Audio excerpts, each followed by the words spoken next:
আসসালামু আলাইকুম ওয়া রাহমাতুল্লাহি ওয়া বারাকাতুহু। আলহামদুলিল্লাহি কাফা ওয়া সালামুন আলা ইবাদিহিল্লাযীনা ইসতাফা। আম্মা বা'দু ফাকাদ ক্বালা আল্লাহু তাআলা ফি কালামিহিল মাজিদ ওয়াল ফুরকানিহিল হামিদ। আউযু বিল্লাহি মিনাশ শাইতানির রাজীম। বিসমিল্লাহির রহমানির রহিম।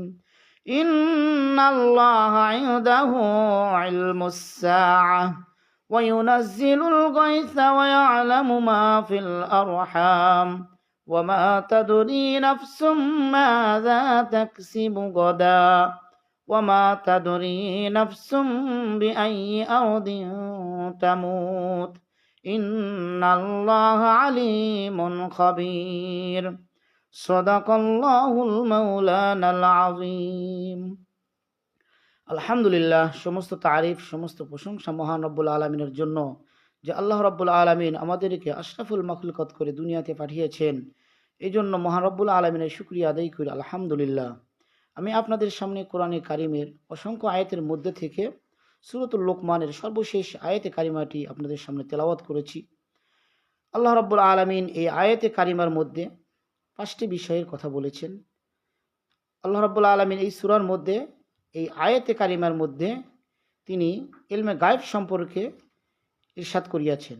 অর্থাৎ আল্লাহ রাব্বুল আলামিন এই আয়াত অবতীর্ণ করিয়ে বুঝিয়ে দিয়েছেন যে ইলমে গায়েবের ক্ষমতা একমাত্র আমি আল্লাহ তাআলা রাখি।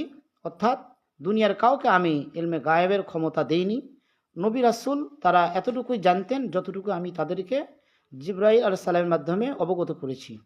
তো আল্লাহ রাব্বুল আলামিন আয়াতে কারিমার সর্বপ্রথমে বললেন ইন্নাল্লাহা ইনদাহু ইলমুস সাআহ।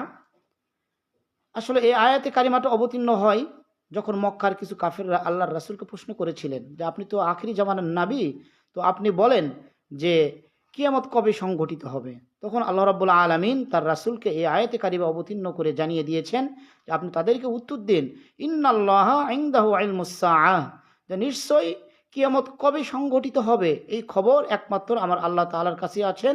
অর্থাৎ আল্লাহ তাআলাই এ ব্যাপারে ভালো জানেন। ইন্নাল্লাহা ইনদাহু ইলমুস সাআহ ওয়া ইউনাজ্জিলুল গায়স। আল্লাহ রাব্বুল আলামিন দ্বিতীয়ত বললেন আমরা আসমানে বৃষ্টি দেখতে পাই, মেঘ দেখতে পাই, কিন্তু মেঘ দেখার পর আমরা ধারণা করি হয়তো এখানে আমরা হয়তো কি হবে, বৃষ্টি হবে। কিন্তু আল্লাহ রাব্বুল আলামিন বলেন যে বৃষ্টি কোথায় হবে, কতটুকু হবে, কি পরিমাণ হবে, হবে কি হবে না, এই ক্ষমতা একমাত্র আমি আল্লাহ তাআলা জানি।